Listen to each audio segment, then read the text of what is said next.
Oi, gente, bom dia.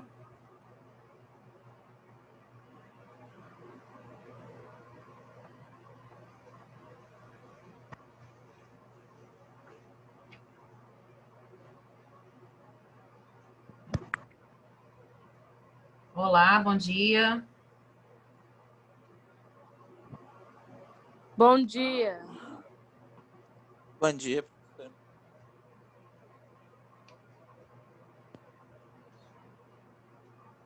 Vou esperar mais um minutinho para ver se chega mais alguém. Comunico a vocês que a minha internet hoje está bizarra. Na hora do intervalo, vou ligar para lá para dar uma reclamada.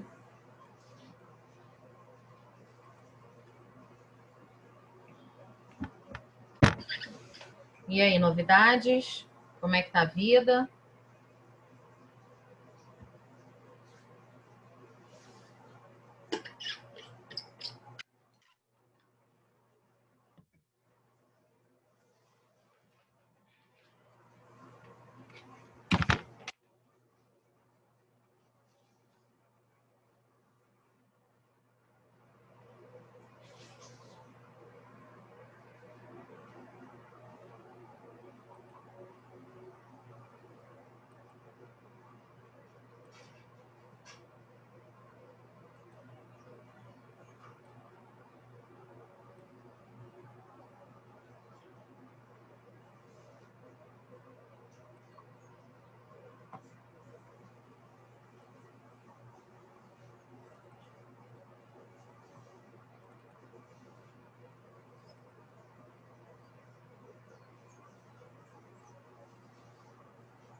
Bem, acho que vamos ficar em 7 hoje, hein? Esse número cabalístico. Acho que tá faltando só o Enzo mesmo. Mariana, tá entrando. Tá Ah, faltando o quê? Não te ouvi, Rafael. o Enzo. Oi? Enzo. Agora deve estar faltando só o Enzo, porque não tinha muita gente nas outras aulas também. Bom dia, professora. Olá, bom dia. Quer dizer que a sua irmã agora é Monster High? É, Amei, ficou lindo. a minha irmã é Monster High e eu sou a uva. É quem é a mãe mesmo? É a mãe da Júlia ou a mãe da Ana Priscila? Eu não lembro. A mãe da Júlia que pintou meu cabelo. A Manuela foi Foi outra pessoa. no salão.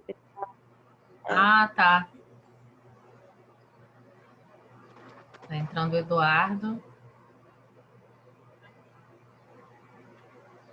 Mas ficou lindo o cabelo dela. E pior que ficou parecendo a Monster High mesmo.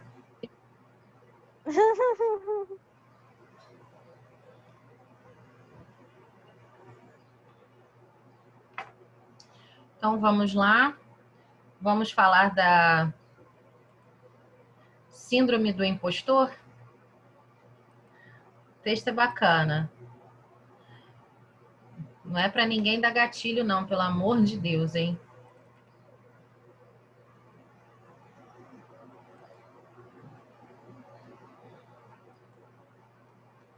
Então, esse tema surgiu, né,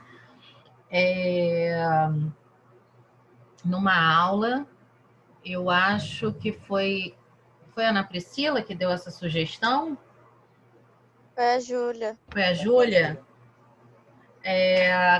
Surgiu, né, essa sugestão da gente falar sobre essa questão da autossabotagem, e aí eu fui pesquisar um pouco, já era um tema que eu tinha conversado um pouco com a minha psicóloga, mas nunca tinha ido ler, né, sobre esse tema.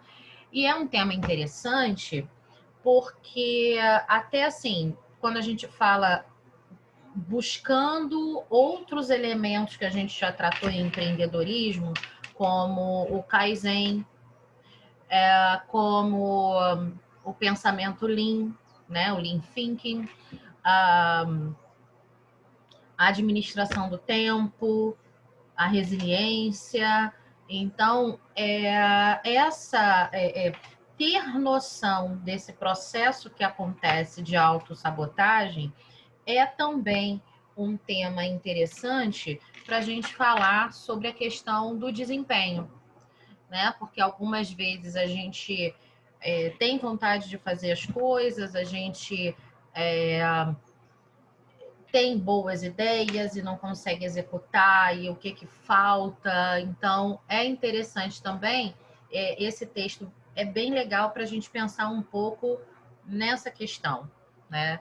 Não só como uma questão, claro, é uma questão psicológica, sim, né? Mas também uma autoavaliação que a gente pode fazer com relação à nossa produtividade, porque às vezes são coisas muito simples, e até lá na primeira série do ensino médio a gente está falando sobre a questão de hábitos, né? Bons hábitos, como colocar bons hábitos na nossa vida, inserir bons hábitos para melhorar a produtividade, para qualidade de vida. Quando eu falo produtividade, não é na questão remetendo lá a questão capitalista de produzir mais e cada vez mais. Não, não é isso. É uma produtividade que está mais associada à própria qualidade de vida mesmo, né? E aí a gente ter noção de algumas situações, né, que acontecem com a gente faz, com certeza, às vezes pequenas ações com que a gente melhore a nossa qualidade de vida, tá? Eu vou começar a ler, mas eu gostaria que vocês se envolvessem na leitura também. Síndrome do impostor. Boas dicas para superar a autossabotagem. Você já se sentiu uma enganação? Uma fraude? Alguém já teve essa sensação? Eu Todo sou dia. uma fraude. Uma pessoa que não é digna dos elogios que recebe ou do cargo que exerce? Essas duas sensações, dentre outras, atormentam muita gente e são mais comuns do que você imagina. Elas podem indicar a síndrome do impostor. Deixa eu admitir o Enzo. Um mal presente na vida de muitos empreendedores e outros profissionais. Fala, Júlia, você sente isso sempre? Sim, infelizmente. Eu também. Não só isso, como a autossuficiência também. Automaticamente você vai, tipo, se sentindo assim, você começa a se sentir autossuficiente, como se você, tipo, pô, eu não mereço esse elogio, esses cargos e afins, e, tipo, aí você acaba se sentindo insuficiente, porque basicamente você não serve pra nada. Eu já me senti Cara, assim. é o que eu falo em toda aula. A gente pensa demais. Pode continuar, Rafael. Só fala um pouquinho mais alto, seu áudio está um pouco baixo. Tá melhor agora? Sim. Cara, eu sempre falo isso. A gente tá pensando demais. É só efeito colateral de pensar demais. Porque, tipo, você pode ficar pensando sobre um bagulho de diversas formas. E você pode interpretar alguma coisa de diversas formas. Só que você tem que ter cuidado, porque talvez seja só uma interpretação e não realmente um fato.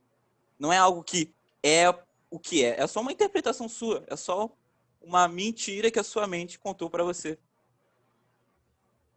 E por ser hábito, vira algo automático. E por ser hábito, você não percebe quando que chega. É como se fosse, sei lá, um joguinho que tem um padrão. Por exemplo, o cara vai andar, aí daqui a 2 passos ele vai cair numa armadilha lá no fundo. É sempre assim. Só presta atenção. Tem relato de fumante, né, que os caras queriam parar de fumar. Aí depois de uns 7 dias, eles começavam a botar a mão no bolso procurando cigarro inconscientemente. Tipo, eles não pensavam, vou botar a mão no bolso procurando um cigarro. Eles só botavam e quando eles percebiam, caraca, mano, tô procurando um cigarro.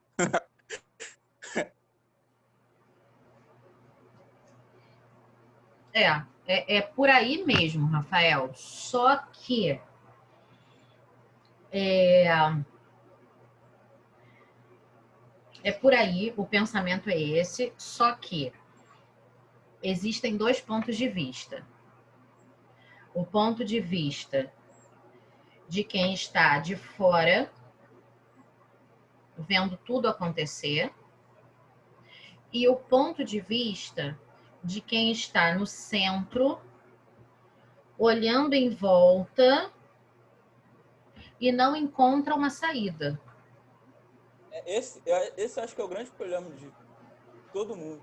Porque quando você tá Tá dentro de abaixo uma de novo, situação, Rafael. você tá sentindo muitas emoções. Melhorou, Geis? Sim, muito. Eu acho que esse é o grande problema de todo mundo. Porque quando você está dentro de uma situação, você tá com muitas emoções dentro de você. Você tá pilhado, entende? E tem um ciclo das coisas. Ação gera emoção, que gera pensamento. Ou pensamento gera ação. É um ciclo. E quando você está ali dentro, você já tá toda hora sendo influenciado por alguma coisa. Então, não é tipo você que tá ali, entende? É a sua emoção que tá ali te controlando naquele momento. Aí você tem que fazer o que eu já falei também aqui em outras aulas. Você tem que ver o bagulho como se fosse um jogo, sabe? Não se identificando com o seu personagem. Por exemplo, o meu nome é Rafael, mas se tivesse o meu tio que tivesse uma lábia melhor, meu nome podia ser Rodolfo, sabe? Eu não sei se ficou bom o exemplo. Mais ou menos. A questão é que quando você diz que não é você que está lá, é a sua emoção, então é você. Não Sim, dá sim, é para. uma parte de mim. Mas, por exemplo, é uma parte que eu tenho que controlar, sabe? Porque, ó, presta atenção, muitas vezes você não controla seu pensamento, como se fosse uma batida do coração. É algo meio que involuntário, sabe? Você só tá ali pensando, pensando, pensando, pensando. Aí é seu dever aprender a controlar isso, pra não fazer cagada. É tipo aquele. Eu não sei se é meme, sei lá. De quando você tá tentando dormir. Você tá tentando Sim, sim. dormir, aí o seu cérebro fala assim. Você tá tentando dormir? Aí a pessoa fala, sim. Não, mas e aquele negócio lá, cara? Como é que a gente vai fazer? Que não sei o que. Sei lá. O cérebro começa a.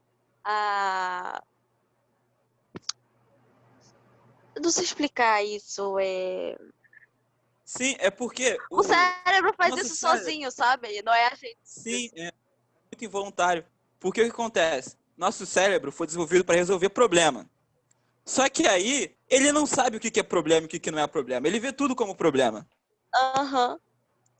E você que tem que dizer, ó, isso aqui é problema. Ó, isso aqui é problema para mais tarde. Depois eu resolvo isso. Isso. Ó, isso aqui não é bem assim. Então, é isso e mais um pouco, tá? Como eu falei, né? Quando a gente tá de fora, é muito mais fácil a gente fazer a gestão, a administração de todos esses processos que a gente precisa fazer para desativar o gatilho, né? Quando, por exemplo, a gente está esses filmes que tem Esquadrão Antibomba, né? O cara que vai lá cortar a bomba, ele... meu computador não ligou. Gente. Foi. O cara que vai lá cortar o fio, né? Desativar a bomba, ele tá todo preparado. Né? Ele é alguém que vem de fora para, com as habilidades dele, desarmar a bomba. Algumas pessoas elas são, digamos assim, autodidatas. Lendo um livro, vendo um vídeo, assistindo uma palestra, elas conseguem dar conta desse processo de desativar o gatilho. Algumas pessoas não conseguem fazer isso sozinhas inicialmente. Elas precisam de apoio profissional. E, normalmente, esse apoio profissional, ele é feito na terapia, tá? Então, existe uma solução. Só que a gente não pode ser radical ao ponto de dizer que você tem que se controlar, você tem que, é você que, é você. Ok, sou eu, tudo bem. Só que às vezes chega num ponto que você tem que chamar o esquadrão antibomba. Porque sozinho você não consegue. E essas reflexões, né, essas sintomáticas, inclusive esse texto que a gente vai ler, ele vai te fazer entender se você é o cara do esquadrão antibomba, autodidata, ou se você é a pessoa que vai ligar para o esquadrão e vai pedir alguém. E não é vergonha nenhuma ter estas duas posições. Vou dar um exemplo muito tosco, muito ridículo, né? Eu consigo cortar a unha do meu próprio pé, mas ela fica torta. Porque eu não tenho a visão de quem está olhando de frente. Eu não consigo fazer malabarismo, né, para aquele pessoal que faz contorcionismo, para botar meu pé de frente para mim e cortar a unha. Fica sempre torta. Tem gente que consegue? Pô, bacana, parabéns. Mas pela minha condição física, porque eu sou gordinha, porque eu tenho pouca flexibilidade, eu não consigo. Então, se eu puder ir lá na podóloga ou na manicure para cortar a unha do meu pé, não tem problema nenhum e não é vergonha nenhuma. Agora, a mesma coisa é a questão dessas nossas fragilidades emocionais. Chega um momento em que você diz assim, eu preciso buscar orientação profissional, né?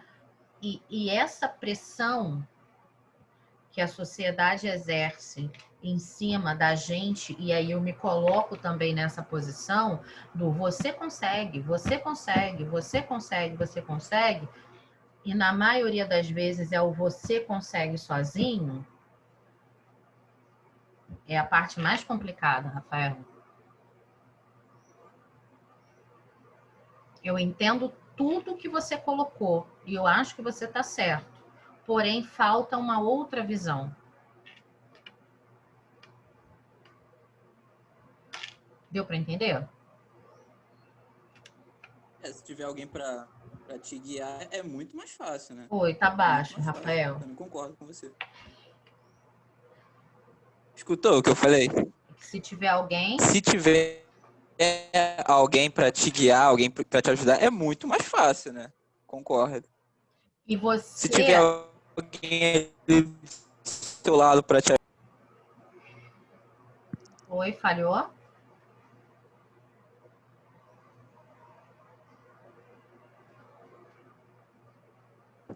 Falhou? Não ouvi.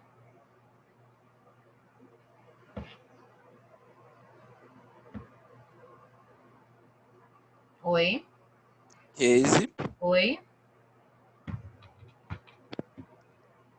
Não, tá tudo certo. Pode continuar. Não, eu não te ouvi. Mas ele não falou nada. Não, é que você falou, se tiver alguém do seu lado, para, aí a partir daí não ouvi mais nada. pra te ajudar. Ele falou. Se tiver alguém do seu lado pra te ajudar é mais fácil. Com certeza. É sim, é mais fácil. Mas sim. geralmente, tipo, no caso, tu olha pro lado, aí tu vai ver o quê? Tu vai ver outro pobre derrotado que nem você. Aí vai ficar dois ali, então, pelo menos pra mim eu prefiro, tipo, eu vou na fé. Mas se tiver alguém bom pra te ajudar, é melhor. Só não vai ficar aceitando o conselho de ferrado que nem tu, sabe? É, também. Eu vi um vídeo já muito antigo, tipo, eu já vi há muito tempo, só que esses dias apareceu pra mim de novo, que é um cara chamado Paulo Altran. Eu não sei, acho que ele é ator. Ator. E ele fala nesse vídeo, numa entrevista, sobre depressão e fracasso, né? Como que ele lida com essas coisas. Cara, o vídeo é muito interessante. Se vocês puderem pesquisar aí, Vou anotar aqui. Depressão e Fracasso com Paulo Altran. Paulo Altran era um É muito, tipo, é uma coisa muito excelente sábia ator. que ele fala, sabe?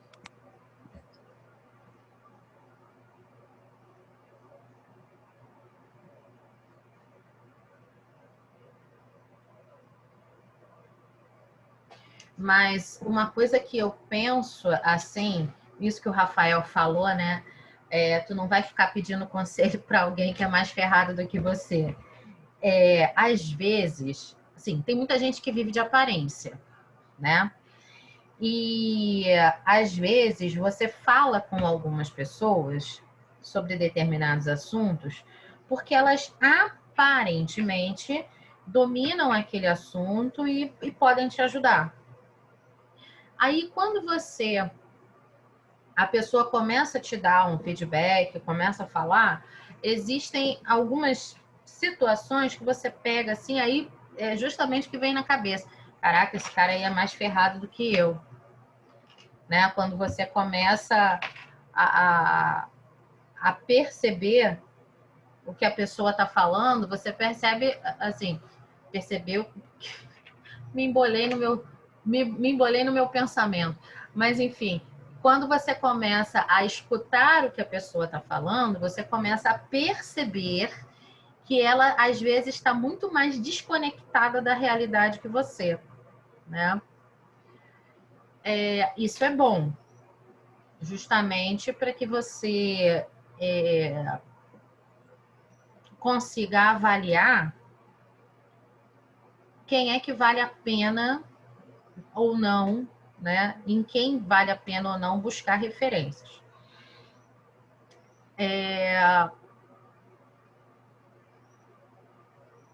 E às vezes, algumas pessoas que não têm tanto estudo, não são pessoas, digamos assim, que têm uma vida intelectual, né, acadêmica, desenvolvida e tal, né?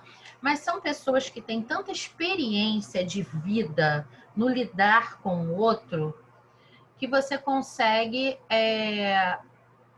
tirar muito mais ensinamentos, né? E principalmente a situações que te levem à prática do pensar. Por quê? E aí eu volto numa coisa que a Júlia falou.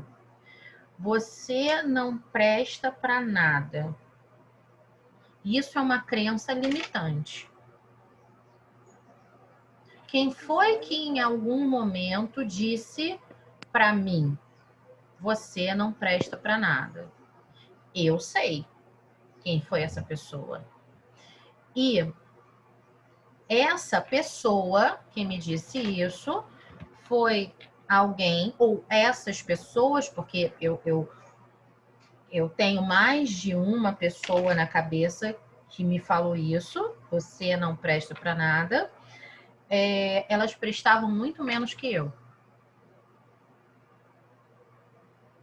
Então, é uma situação desconfortável, e aí volto no que o Rafael falou, não dá para acreditar em tudo que as pessoas falam pra gente. Porque algumas vezes o que a pessoa fala pra gente é o que lá o cérebro dela, como disse a Mariana, né? Ah, você quer dormir? Você quer dormir? É o que o seu cérebro está falando para você. Né? Então, aí você acaba e vomita em cima do outro. Então, é interessante ter filtros. E aí tem o vídeo lá do Paulo, do Pedro Bial, né? Filtro solar. Não sei se vocês conhecem esse texto. Muito interessante também, né? Para que ele fala várias situações e tudo ele fala use filtro solar, né? Mas é interessante que a gente crie filtros. E a partir do momento que a gente começa a criar esses filtros, as coisas que a gente vê, elas são interpretadas de maneira diferente. As coisas que a gente ouve, a gente interpreta de uma forma diferente, porque a gente começa a dar limite para aquilo que pode entrar. É aquela história lá de não levar para o coração. Você começa a dar limite ao que vale a pena ou não levar para o coração. É claro que tem algumas coisas que a gente tem que pensar nas nossas atitudes, né? Muitas pessoas me diziam assim, você é uma pessoa muito grossa. Você é uma pessoa muito grossa. Eu sempre recebi esse feedback. Você é uma pessoa muito grossa.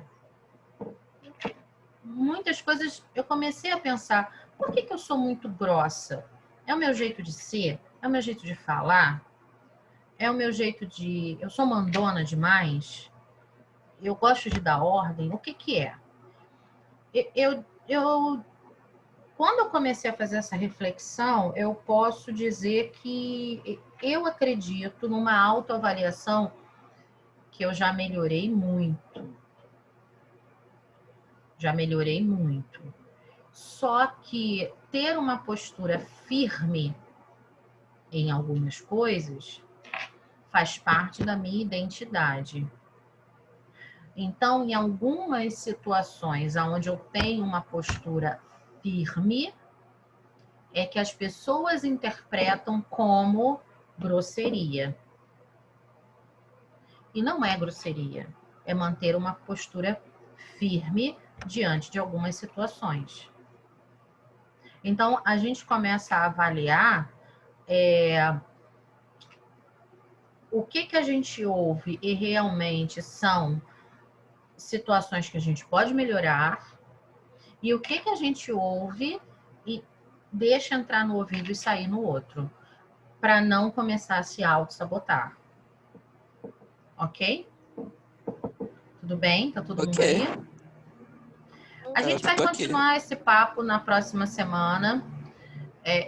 Tem muito aí para a gente falar e eu acho que pode ser muito bacana para a gente conversar, tá? Eu gostaria que vocês falassem, que vocês não tivessem vergonha de falar.